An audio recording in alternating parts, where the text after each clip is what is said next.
This is part 2 of applying for the NSF Graduate Research Fellowship. This part is going to focus on the logistics of applying. We're going to specifically talk about due dates, the selection process, and the application process. Before we get started, let's talk about a few disclaimers. First, you need to confirm that you're going to be eligible to apply. And you can check out this URL, which we will have hot linked in the printable version on the website. And you need to confirm your area of study. And the reason for this will become obvious further in the presentation when we talk about targeting the people who are going to be your reviewers. And new this year, the GRFP will emphasize 3 areas that are part of NSF's goals. And so if there's a way to pull any of this information into your own research project, then it might be advisable. Now on to our logistics. The first point is due dates. You will have to go through research.gov, which is the portal that NSF uses, and all pieces are due by 5 p.m. local time. And for us, obviously that is central, but this is a non-negotiable time frame. And here are the due dates. And you'll see they're divided up by your area of study, and they're due one of the days during the week of October 19th, 2020. I would suggest that you don't wait until after lunchtime on the date that it's due to start putting things into your research.gov page, because things happen and there are no excuses to NSF for being late. So you want to make sure that all of your stuff is in easily by your 5 p.m. deadline. And notice that the 3 reference letters are due by 5 p.m. Eastern the next Friday, October the 30th. And again, they can't be late. They will not be accepted if they're in at 5:02 p.m. Okay, so now what does NSF do with all of this information and these documents that you have provided to them?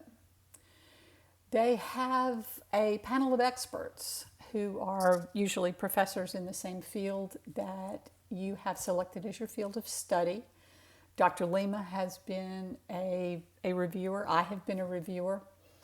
And just as an aside, we never get to review applications from people that we know or have any inkling of a chance of knowing. So that's not a thing. And the panelists are instructed to review each of the applications on 2 broad points: intellectual merit and broader impacts. So intellectual merit is exactly as it seems. It's the potential to advance the knowledge within your area of study. And then broader impacts is the potential to benefit society and have a desired societal outcome. Each reviewer is going to be given a stack of 20 to 25 of these proposals to assess and then to rank. And they are told to give scores of excellent through good down to poor. And so it's at that point that NSF is going to make the final selections. We are only there as reviewers to give suggestions. And NSF typically funds about 12% of the applications that are submitted, and LSU does very well. And we typically have at least 5 students who are awarded a fellowship each year. And after this October deadline, you have to wait until late spring before any information is given out, and the winners are announced. So now let's apply. So I mentioned before that you have to register online at research.gov, and you will set up an account for yourself, which will include your personal information, your contact information, that sort of thing, your education, where you were or are an undergraduate, other high points of your educational career, any papers that you have co-authored or presentations that you've made, this field of study that you're going to have to narrow down your research to, your graduate school information, where you are attending graduate school if you're a first-year grad student, or where you intend to apply if you're a senior. And then you'll have to upload your academic transcripts. And notice that they do not want your GRE scores. And then the most important part of the application are the 2 written statements. And these 2 statements are your personal goals statement and your research statement. The personal statement has a 3-page limit. The research statement, a 2-page limit, including everything that you have to cram into the information within your research statement. And then, as I mentioned before, you have these 3 letters of recommendation that have to be sent directly from faculty to NSF. And now for the real weeds. You have to follow all of these things because somebody is going to check before the proposals even go out to the reviewers. So among the things that you have to keep in mind is you want to use standard American paper, 8.5 by 11. You want to use Times New Roman font, and this year you can use 11 point, and you might find that that'll give you a little extra to work with rather than the 12 point from last year. But only Times New Roman for text, Cambrian math for equations, and if you need symbols embedded in your narrative, use symbol font. And it is in the RFP that it is recommended that equations and symbols be inserted as an image rather than just within the body of the narrative. Make sure it's no smaller than 11 point. The only exception is that 10-point font can be used for references, footnotes, figure captions, and the text within figures.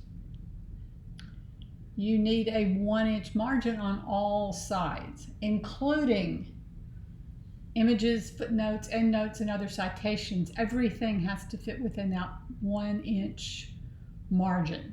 Somebody measures, trust me. You want it single-spaced.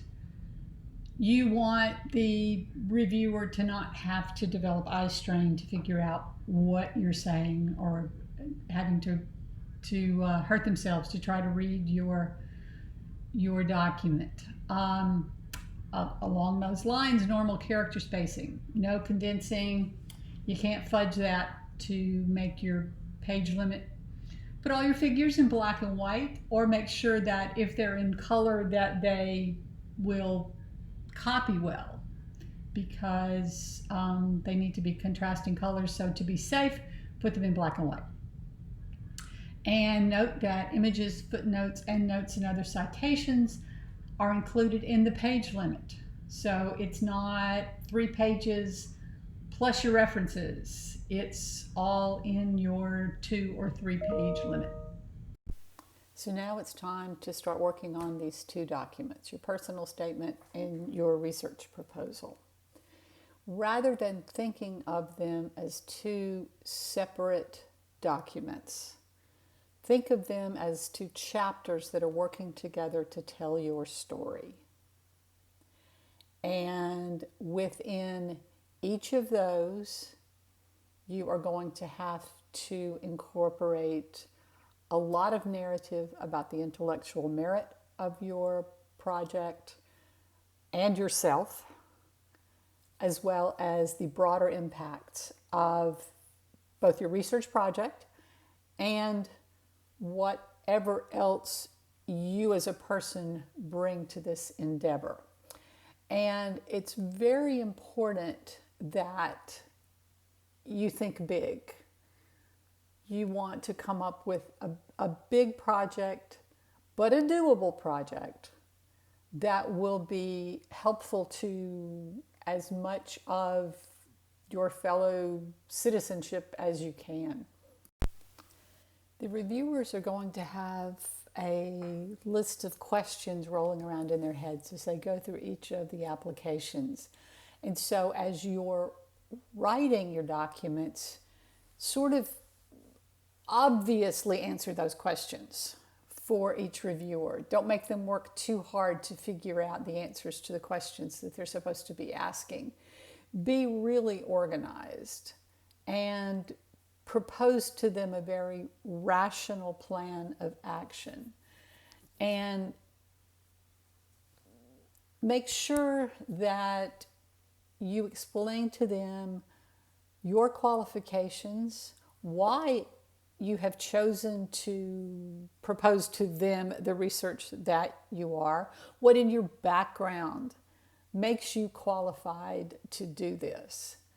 And make sure that you explain to them how you're going to get this done, what information, what resources you have available to you that are going to make this plan successful. Of the two criteria, intellectual merit is the one that is a little more concrete. It's a little easier to define. And so within your personal statement, you're going to have to talk about your academic background, any work, personal experiences that you've had that add to your personality, your abilities, your stick-to-itiveness, anything within you that makes you smart enough, ready to do this project. In your research plan, the intellectual merit will come in as you explain your project, the methods that you're going to use, how you know those methods. You're going to talk within that part of your narrative about what you know about the subject and that you know enough that you're able to ask this new question. They are going to look at your academic record. Your transcript is important. If there's anything in there that's a little questionable, please explain that in your personal statement. If you had a bad semester, if something traumatic happened, these people are all real people and they will understand a bad semester with good reason. So, don't bare your soul, but explain the things that need to be explained. If you have publications, presentations, national, international meetings, and peer-reviewed publications are, of course, better. But if you have presented at local and regional meetings, if you've presented at LSU Discover or some other smaller venue, that's still experience. Your reference letters are going to be of ultimate importance because faculty understand what other faculty say about their students. So choose your reference letter writers very carefully. Broader impacts is a little more difficult to define. You can come at it through a couple of different ways. You're going to need to explain why your research project is important, how it's going to benefit your field, and you're going to have to explain how both your research project and you as a professional scientist are going to benefit mankind. I know that sounds daunting, but it's perfectly doable and you're smart enough for this. As you're thinking about what your broader impacts actually are, think of them in 4 different ways. What have you done as part of your personal experiences that you could expand to continue to or begin to benefit society? As a professional, what sort of impact can you have? Have you learned anything in your educational experiences that could be of benefit in this? And fold all of this into your future plans. Is there something directly within the research project that you're proposing that can ultimately benefit society? There are a couple of websites that can be really helpful. They have lots of good ideas and some thought prompts for working on your broader impacts statements. And you can find them, again, in the written information that we've provided along with this presentation. NSF has published a list of 9 specific outcomes that they would like to see in broader impact statements. Don't think that you have to include all of these, certainly, but if there is any possible way to work a couple or more of them into your statements, then that will be very helpful in shepherding your application through the process. And these, include, but are not limited to, underrepresented groups in STEM education at all levels, scientific literacy, just generally well-being, improvement of individuals, competitive STEM workforce, partnerships among academia, industry, and others, national security, economic competitiveness, and enhanced infrastructure for both research and education. I know you must be feeling totally overwhelmed right now, but this is absolutely doable. You can take it in small steps and make it through this with a very successful application packet. Somebody calculated a couple of years ago that these 5 pages that you're about to start working on are worth $28,000 a piece. This is a very lucrative fellowship, and a couple of weeks of sweating could be just incredible. It could really change your graduate life. So don't give up. Just get to work, start now, and call on any of us on LSU's team to help you. And here is the team. For discipline-specific questions, these 4 people at the top of the list are available. Send them any questions that you want. Their emails are attached. And if you are in one of the programs listed at the bottom, each of the people in charge of those programs will be more than willing to help you with your process. Good luck. Go get started.